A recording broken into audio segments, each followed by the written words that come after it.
할렐루야, 아멘. 네, 오늘의 본문의 말씀을 통해서 보아스를 통해 나타난 하나님의 은혜라는 제목으로 함께 말씀을 나누겠습니다. 앞서 우리는 계속해서 룻과 나오미의 삶에 일하시는 하나님의 은혜를 살펴보았습니다. 흉년을 피해서 모압으로 갔지만 오히려 더 많은 것들을 잃어버렸던 그 나오미의 가정이었습니다. 그러나 그들의 삶에 하나님의 은혜가 나타나게 되었고 결국 하나님의 은혜를 따라 이제는 하나님의 땅 베들레헴으로 돌아오게 되었습니다. 그리고는 그곳에서 하나님의 일하심 그 세 가지를 통해서 이제는 새롭게 도약하는 그 나오미와 룻의 가정이 시작됩니다. 그래서 지난번에 나눴던 것이 바로 사람을 통하여 일하시는 하나님, 그리고 말씀을 통해, 그리고 이삭 줍는 비천한 일이지만 하나님께서 지금 할 수 있는 그 일을 통해서 하나님의 일하심의 역사를 나타나 보였습니다. 그래서 어떻습니까? 오늘 그 형편 속에서도 오늘 룻은 자신들이 할 수 있었던 이삭 줍기의 일을 전념하게 되는데, 놀랍게도 성경은 그 이삭 줍는 일을 통해서 우연히 마침이라는 성경의 단어를 통해서 엘리멜렉의 친족 중에도 유력한 보아스의 밭에 이제 인도되어 그를 대면하게 됩니다. 성경에서 오늘 본문에 보면 우리의 말씀에 있지 않지만 읽어보았던 말씀에 우연, 마침이라는 이 단어가 어떻게 이것이 우연이겠습니까?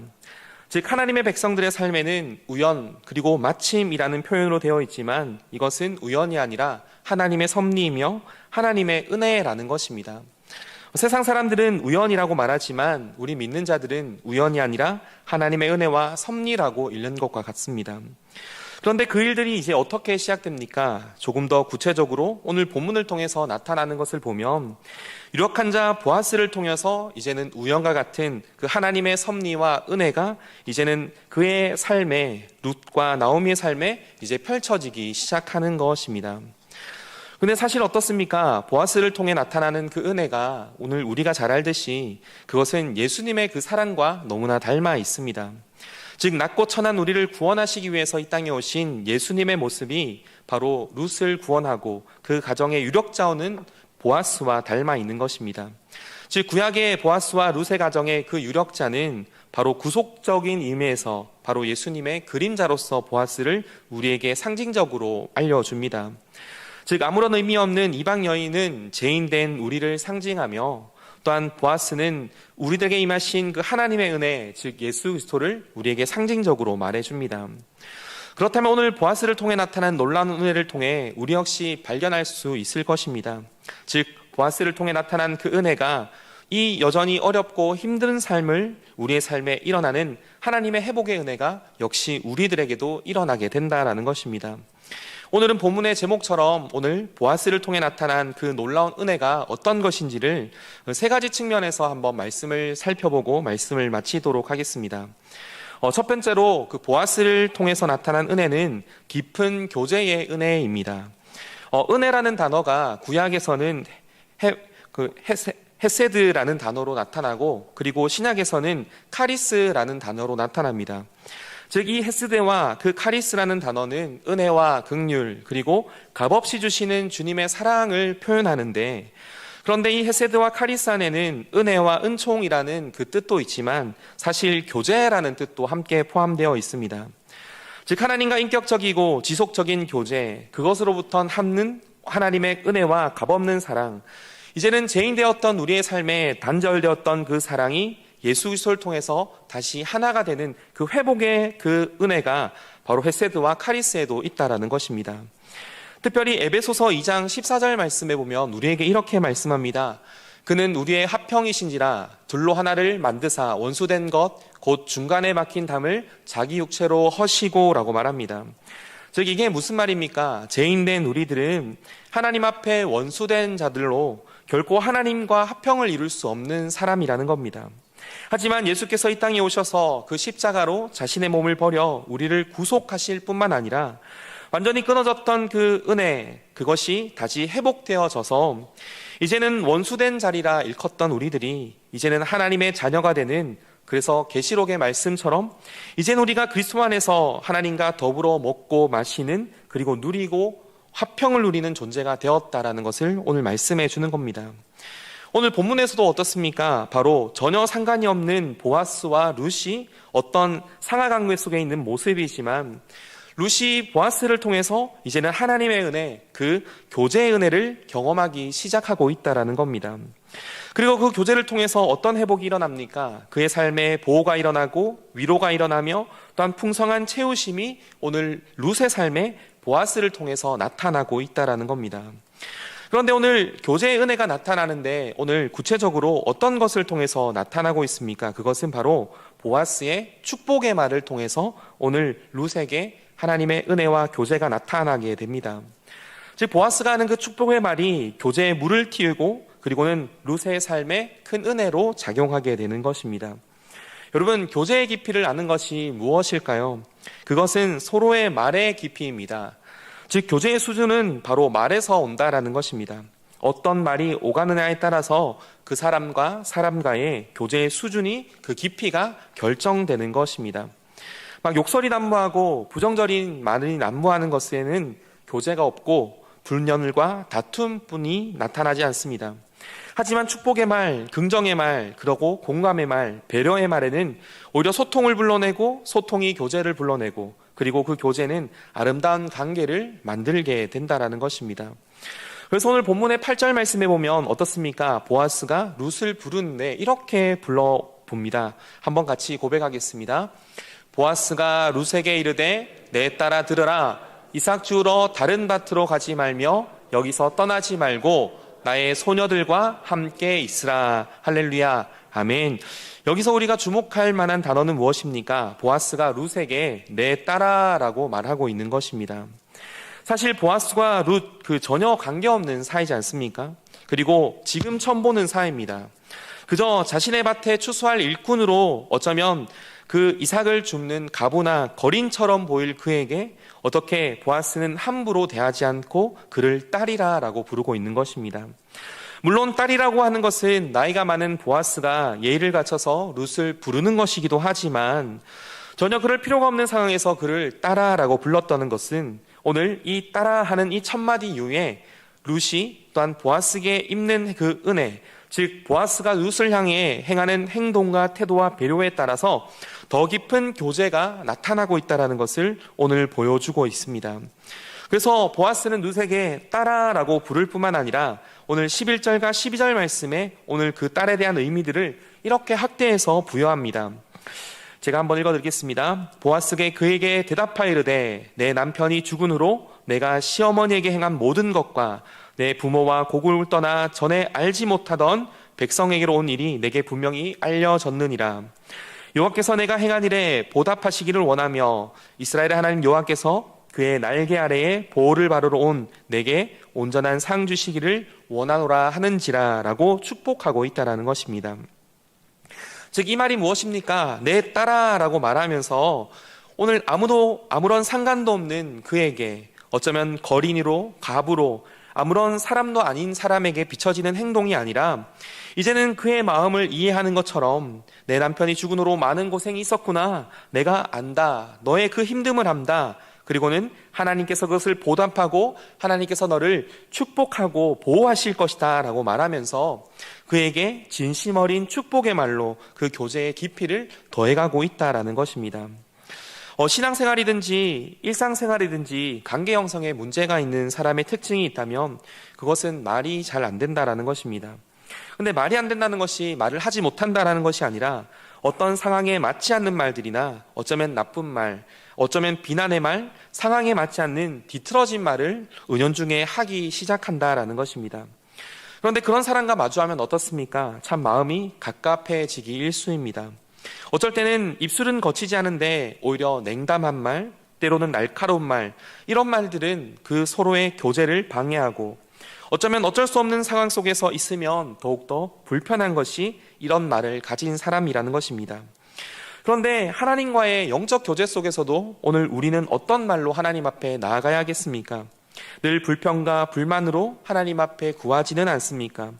어쩌면 나의 부족함들을 하나님 앞에 토로하지는 않습니까? 우리의 마음은 어떤 삶으로 살아가야 할까요? 오히려 감사의 말, 순종의 말, 경배의 말, 섬김의 말이 또한 영적인 하나님 앞에 우리의 언어가 되어야 한다는 것입니다. 마태복음 12장 31절과 32절에 보면 용서받지 못한 죄 중에 성령을 회방하는 죄라고 있습니다. 그런데 이것은 어떤 의미입니까? 이것은 회방한다라는 것은 말의 불평으로 하나님께 쏟아낸다라는 말입니다. 그런데 이런 사람들이 있었지 않습니까? 바로 하나님의 백성이지만 하나님 앞에서 불평의 말을 쏟아내었던 그들의 인생, 그 모든 인생 속에 그들은 불평의 말로 나아갔던 것입니다. 결국 그들은 어떻습니까? 하나님 앞에 징계와 심판을 당하였던 그런 삶의 역사를 가졌지 않습니까? 그러므로 오늘 우리는 어떤 삶을 살아가야겠습니까? 사람뿐만 아니라 하나님에게도 우리 안에 교제가 끊어지지 않는, 우리는 축복의 말, 감사의 말, 기쁨의 말, 그 은혜의 말이 우리의 삶에 흘러 넘쳐야 한다라는 것입니다. 아무런 이유도 없고 상관도 없는 그 사람 룻에게 보아스가 딸아라고 말하면서 그의 형편과 그의 삶을 위로하며 건네는 그 말이 오늘 룻의 마음을 감동시키게 되었다라는 것입니다. 오늘 은혜의 말, 그런 긍휼의 말, 하나님의 축복의 말을 통하여서 우리의 삶에 하나님 앞에 뿐만 아니라 우리 성도 간에 더욱더 깊은 교제가 우리 경산교회 모든 성도님들의 삶에 나타나길 주님의 이름으로 축복합니다. 두 번째로 생각해 볼 것은 오늘 이 교제의 말이 먼저 보아스의 말, 그 내 딸아라는 축복의 말에서 시작되었지만 더 큰 은혜, 그 축복으로 나가게 되는 그 도구가 있다면 그것은 오늘 룻의 겸손한 태도를 찾을 수 있다라는 것입니다. 여러분, 교제라는 것이 어떤 것일까요? 손도 마주쳐야지 소리가 나듯이 교제도 한 사람의 일방적인 그런 소통으로는 아무것도 할 수 없다라는 것입니다. 즉 교제라는 것은 상호 간의 소통이라는 것입니다. 축복의 말을 겸내니 오늘 룻이 어떻습니까? 겸손의 말로 받아서 오늘 보아스에게 진심 어린 감사를 오늘 나타내고 있다라는 것입니다. 전혀 어울릴 것 같지 않은 두 사람, 전혀 관계가 없는 두 사람이 서로의 축복과 겸손으로 더 깊어지는 모습을 오늘 본문을 통해서 볼 수 있습니다. 그래서 오늘 룻이 어떻게 대답합니까? 10절과 13절 말씀을 우리가 같이 한번 천천히 읽어보겠습니다. 10절 13절입니다. 룻이 엎드려 얼굴을 땅에 대며 절하며 그에게 이르되 나는 이방 여인이거늘 당신이 어찌하여 룻이 이르되 내 주여 내가 당신께 은혜 입기를 원하나이다. 나는 당신의 하녀 중에 하나와도 같이 못하오나 당신이 이 하녀를 위로하시고 마음을 기쁘게 하는 말을 하셨나이다 하니라. 할렐루야. 아멘. 뭐라고 말합니까?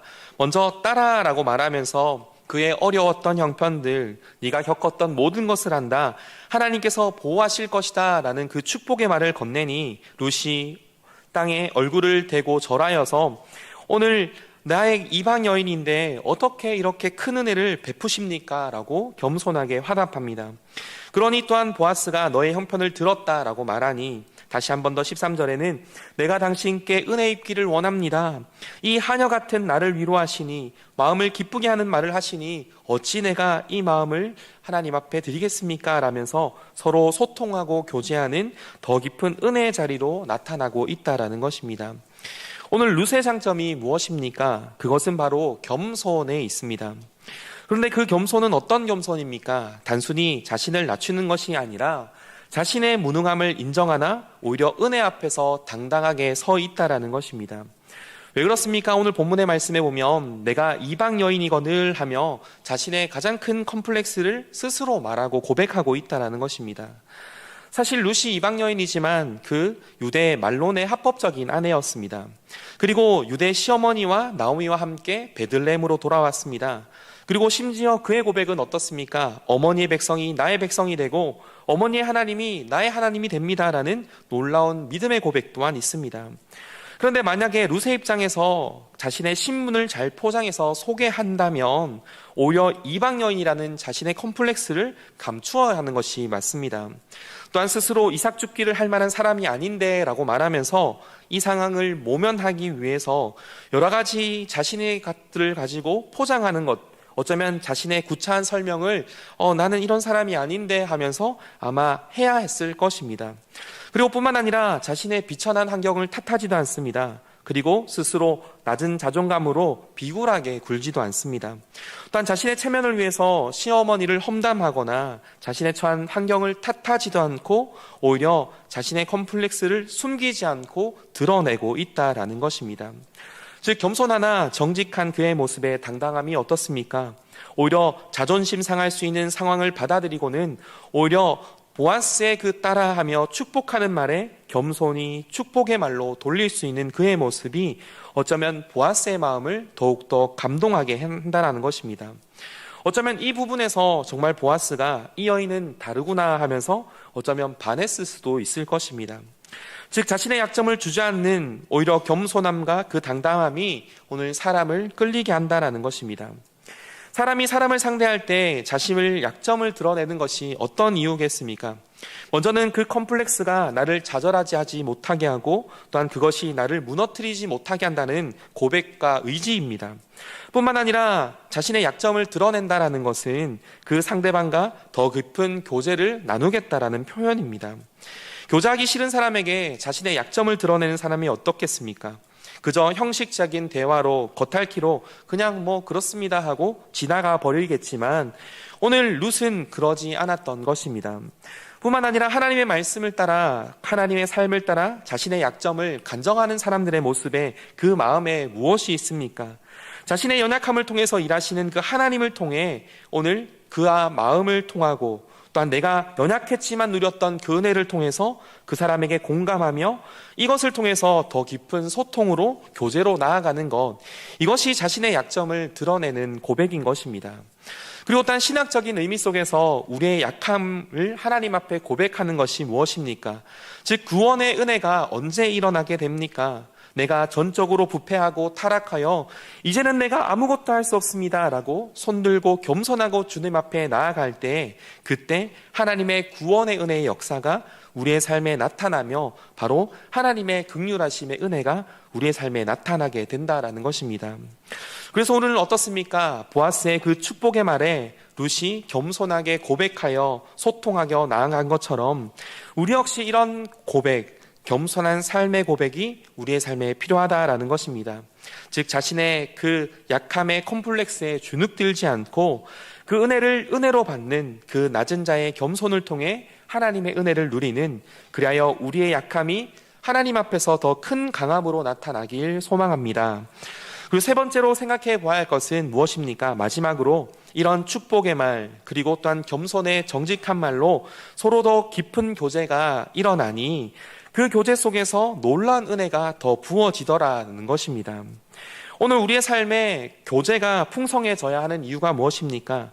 하나님과의 교제뿐만 아니라 성도 간의 교제가 더 깊어져야 하는 것은 교제가 깊어지면 깊어질수록 그것을 통해서 나타나는 은혜의 깊이와 범위도 더 넓고 풍성하게 나타나게 되기 때문입니다. 그러므로 고난과 위기 속에서 우리는 하나님을 찾고 공동체와 함께 기도하며 나아가야 합니다. 뿐만 아니라 예배하며 말씀하며 하나님의 그 교회 속에서 우리는 더 친밀함을 가져야 한다는 것입니다. 그래서 오늘 본문의 말씀에 이제 룻과 보아스의 그 교제와 그 친근한 말, 그 소통의 말들이 더 깊어지니 어떻습니까? 이제는 그 앞에서 놀라운 일들이 나타나게 된다는 것입니다. 먼저는 12절의 말씀에 여호와께서 내 행한 일을 보호하시기를 원하며 오늘 온전한 상 주시기를 원합니다 라고 말하면서 하나님의 위로와 소통이 나타나게 되었습니다. 뿐만 아니라 우리가 지금 읽진 않지만 식사할 때 그 자리에 어떻습니까? 목마르거든 마시라, 떡을 먹고 볶은 곡식을 먹으라 라면서 초도 찍어 먹으라 라고 말합니다. 어디 또한 그뿐입니까? 이방 여인이 겪을 수 있는 그 위협과 어려움 속에서 다른 밭으로 가지 말 것을 말하면서 일꾼들에게 저 아이를 건들지 말라 말하며 그 위협과 보호를 맡게 하는 것입니다. 그리고 또한 오늘 풍성함은 어떻습니까? 이제는 보아스가 일꾼들에게 직접적으로 이제는 룻에게 권한을 주고 있는 것입니다. 앞서 나왔던 15절과 16절 말씀에 우리들에게 이렇게 말합니다. 룻이 이삭을 주러 일어날 때에 보아스가 자기 소년들에게 명령하여 이르되 그에게 곡식단 사이에서 줍게 하고 책망하지 말며 또 그를 위하여 곡식 다발에서 조금씩 뽑아버려서 그에게 줍게 하고 꾸짖지 말라 하니라 라고 말씀하고 있습니다. 그래서 읽어보진 않았지만 이렇게 준 그 곡식이 어떻습니까? 한 에바가 된다라고 말합니다. 한 에바가 22리터인데 이것은 쌀이 12대입니다. 지금 우리로 말하면 쌀 20kg 정도의 이것입니다. 어쩌면 20kg의 쌀 하나, 이것은 어쩌면 얼마 되지 않는 양일 수 있지만 오늘 그가 어떻습니까? 그저 품꾼의 하나로 주로 은혜로 입으로 갔지만 놀라운 은혜의 풍성함, 보호하심, 그리고 유력한 자 보아스를 만나게 되는 놀라운 은혜를 오늘 경험하게 되었다라는 것입니다. 오늘 축복의 말을 통하여 겸손으로 받아 그곳에서 일어나는 모든 은혜가, 그 축복들이 오늘 룻과 보아스의 그 교제 속에서 오늘 나타나게 되었다라는 것입니다. 결국 보아스를 통해 나타난 은혜, 룻이 점점 더 교제를 통하여서 이제는 진짜 유력한 후원자를 통하여 그의 삶이 이제는 다시금 도약하는 일이 나타나게 되는 것입니다. 이처럼 교제의 은혜가 있을 때 어떤 일이 일어납니까? 회복이 일어나고 채우심이 일어나고 풍성한 보호하심이 이렇게 나타나게 된다라는 것입니다. 여러분, 우리의 삶이 지금 어떠합니까? 2023년이 지나 이제는 새해가 흘러갔지만 사실 2022년만큼 환경이 바뀌고 변화되지는 않았다라는 것을 우리는 알고 있습니다. 하지만 우리는 소망합니다. 이제는 더 하나님의 그 은혜 속에서 이제는 공동체가 교제하며 뿐만 아니라 하나님 앞에 더 큰 은혜의 교제로 나아갈 때 이런 보아스와 룻이 나타난 그 은혜의 통로들이 우리 경산교회도 충만하게 일어날 줄 믿습니다. 이런 은혜가 저와 여러분들의 삶에 날마다 흘러넘치기를 주님의 이름으로 축복합니다. 이제 말씀을 정리하면 어떻습니까? 여전히 우리의 삶에 풀려지지 않는 삶의 문제들, 오늘 룻과 보아스를 통한 하나님의 은혜 속에서 우리는 조금의 답을 찾길 원합니다. 그래서 내가 먼저 공동체 속에서 축복의 말, 겸손의 말을 통해서 점점 더 우리 공동체가 영적으로 교제하며 깊어지는 은혜 속에서 서로의 하나님의 은혜를 나누는 은혜의 통로가 되어지길 소망합니다. 뿐만 아니라 이것이 우리 공동체 안에서만 그치는 것이 아니라 내 이웃과 뿐만 아니라 하나님을 향한 영적 교통 속에서도 더 나아가 오늘 보아스를 통해서 주어진 룻에게 대한 하나님의 은혜가 날마다 흘러넘쳐서 하나님의 놀라운 회복의 은혜와 오늘 채우심의 은혜, 또한 보호하심의 은혜가 우리의 삶뿐만 아니라 또한 이웃에게 전달되어서 내가 진정 하나님의 축복의 통로가 되어지는, 그래서 하나님의 나라가 더욱더 이루어지는 우리 경산교회가 되어지길 주님의 이름으로 축복합니다.